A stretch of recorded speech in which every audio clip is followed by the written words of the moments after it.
صحیح بخاری کی روایت ہے، نبی کریم صلی اللہ علیہ وسلم نے فرمایا، اللہ تعالیٰ فرماتا ہے کہ جب میں اپنے بندے کو اس کی دو پیاری چیزوں کے ذریعے سے یعنی آنکھوں کے ذریعے سے محروم کر کے آزماتا ہوں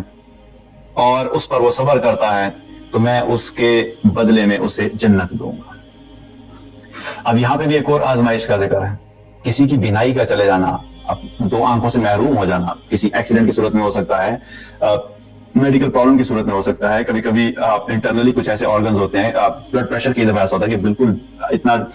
ہائی چلا جاتا ہے کہ وہ انسان کے ڈفرنٹ آرگنز کو ڈیمیج کرنا شروع کر دیتا ہے، کوئی بھی ریزن ہو سکتی ہے، لیکن بہرحال جس کی بینائی چلے گی، شوگر بھی ایک ایسا ڈائبٹک پیشنٹ کے ساتھ کبھی کبھی ایسا ہو جاتا ہے، لیکن بہرحال کیا ہے کہ جس کی دونوں آنکھیں چلے گی، اس کی بینائی چلے گی، تو یہ بھی ایک بہت بڑی آزمائش ہوتی ہے۔ آج ہم ان آنکھوں کی قدر نہیں کرتے، ہم ان آنکھوں سے ہر چیز دیکھ رہے ہوتے ہیں، ہر رنگ نظر آ رہا ہوتا ہے، ہر چیز کلیئر نظر آ رہی ہوتی ہے، لیکن ہمارا مسئلہ یہ ہے کہ ہم اللہ کی نعمتوں کو صرف وہی سمجھتے ہیں جو ہمیں چاہیے ہوتی ہے اور ہمیں نہیں مل رہی ہوتی ہے، ہم کہتے ہیں وہی ایک نعمت ہے، وہ ملے گی تبھی میں اللہ کا شکر ادا کروں۔ یعنی آنکھیں موجود ہیں، ہاتھ موجود ہیں، ٹانگیں صحیح ہیں، سانس آ رہا ہے، کھانا کھا رہا ہے، پانی پی رہا ہے، رہنے کے لیے اللہ نے گھر دیا ہوا ہے، جو بھی اتنی مطلب یہ تو میں صرف ویسے بتا رہا ہوں کہ کاؤنٹلیس نعمتیں ہیں۔ اگر صرف انسان اپنی باڈی کے اوپر جب فوکس کر لے، اور میں آپ سے یہ کہوں گا آپ لسٹ بنانا شروع کریں کہ آپ کے جسم کے اندر کتنی اللہ کی نعمتیں ہیں، تو ہم وہ نعمتیں نہیں کاؤنٹ کر سکتے جو اللہ نے ہمیں جسم میں اس سسٹم کو چلانے کے لیے کی ہیں۔ میں آپ کو صرف چھوٹی سی ایگزامپل دیتا ہوں، یہ جو ہماری نروز ہوتی ہیں کتنی باریک ہوتی ہیں، لیکن یہ باریک نروز ایسی ہیں کہ جو بیک سے جاتی ہیں، جو ہماری کمر ہوتی ہے اس کے ساتھ ساتھ وہ نروز ہوتی ہیں، ان میں سے کیا ہوتا ہے کہ اگر ان میں سے کوئی ایک نرو اس طریقے سے پریس ہو جائے، ہڈی نکل آتی ہے جس کے اندر شیٹک پین بھی آ جاتا ہے، لیکن اس کی جو ایکسٹریم سچویشن کیا ہوتی ہے کہ اگر وہ نرو صرف ہڈی کے دبنے کی وجہ سے ڈیمیج ہو جائے تو کیا ہوتا ہے، لوگوں کے اکثر نیچے والی ٹانگیں جو نچلا حصہ ٹانگیں ہوتی ہیں وہ ختم ہو جاتے ہیں، وہ کام نہیں کرتی۔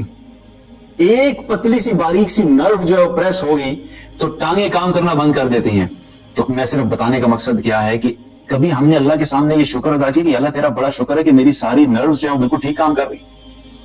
ہم نہیں ادا کرتے کیونکہ ہم یہ سمجھتے ہیں کہ یہ تو ہمارا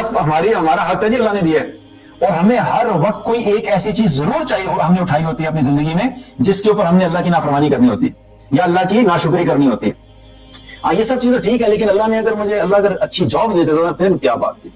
نہیں یہ گھر بھی ہے، جاب بھی ہے، گاڑی بھی ہے، لیکن اگر اللہ تعالیٰ کینیڈا کی امیگریشن دے دیتا نا یا آسٹریلیا کی، میرے پھر زبردست مزہ آنا تھا۔ ہر وقت کوئی ناشکری کی چیز ہم نے کی ہوتی ہے، اور میرے پاس کوئی میسج ڈفرنٹ آتے ہیں اور میں کبھی بڑا حیران ہوتا ہوں کہ کچھ ایسے بردر اور سسٹرز ہیں جن کو اللہ نے سب کچھ دیا ہے، لیکن وہ ریسنٹلی میرے ساتھ کیس ہو کہ انہوں نے کہا جی ہمارے پاس سب کچھ ہے، میرے پاس میرے ہسبینڈ کے پاس سب چیزیں الحمدللہ، میں بہت اچھی پوزیشن پہ ہوں، میں بھی مینشن نہیں کرنا چاہتا، لیکن دنیاوی اعتبار سے سب کچھ ہے، لیکن بس دعا کریں اللہ ہمیں پروموشن دے دے، ہمیں سکون نہیں آ رہا کہ جب تک پروموشن نہیں ہوگی۔ انا للہ و انا الیہ راجعون۔ آپ سوچئے کہ انسان جب اس ڈائریکشن میں چلا جاتا ہے کہ اس کا فوکس ان چیزوں پہ ہوتا ہے جو اس کے پاس نہیں ہے، تو یاد رکھیں آپ ہمیشہ ان چیزوں پہ بھی ناشکری کریں گے جو آپ کے پاس ہیں۔ ایک ایمان والا ہر وقت یہ فوکس کرتا ہے کہ اللہ کا شکر ہے میرے پاس کیا کیا ہے، اس پہ وہ شکر ادا کرتا ہے، اور ہر شکر کے بدلے میں اللہ کی طرف سے مزید ملتا ہے، ہر شکر کے بدلے میں اللہ کی طرف سے سکون ملتا ہے، ہر شکر کے بدلے میں انسان کو مطمئن زندگی ملتی ہے، اور ہم اس اطمینان کو اور سیٹسفیکشن کو چھوڑ کے ہم ان ڈائریکشنز میں جاتے ہیں، اس ایریا میں ہم گھومتے رہتے ہیں جو کہ ہمارے پاس نہیں ہوتا۔ اور کانسٹنٹ سٹریس، اینگزائٹی اور ڈپریشن کی ایک بہت بڑی وجہ یہ ہوتی ہے کہ انسان جب اس چیز کے بارے میں سوچتا رہے کہ جو اس کے پاس نہیں ہے تو وہ کانسٹنٹلی اس انسان کو ڈپریشن میں رکھتی ہے۔ ہم خود اپنے لیے ڈپریشن چوز کرتے ہیں اور پھر ہم سوال کرتے ہیں ڈپریشن ہو گیا، بتائیں اس کا سولوشن کیا ہے؟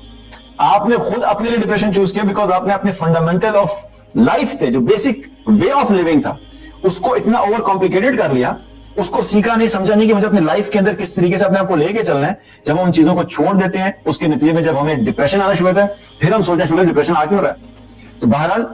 بات جہاں سے شروع ہوئی تھی کہ اللہ کی نعمتوں پہ جو ہے وہ ہمیں شکر ادا کرنا چاہیے۔ آنکھیں اللہ کی بہت بڑی نعمت ہے، لیکن اس نعمت کو جب اللہ تعالیٰ لے لیتا ہے تو اس کو لینے کے نتیجے میں بھی جو شخص صبر کرتا ہے اس پہ بھی اللہ سبحانہ تعالیٰ اس شخص کو محروم نہیں کرتا، بلکہ کیا ہے کہ اس شخص کے لیے بھی جو وہ جنت کا جو وعدہ ہے۔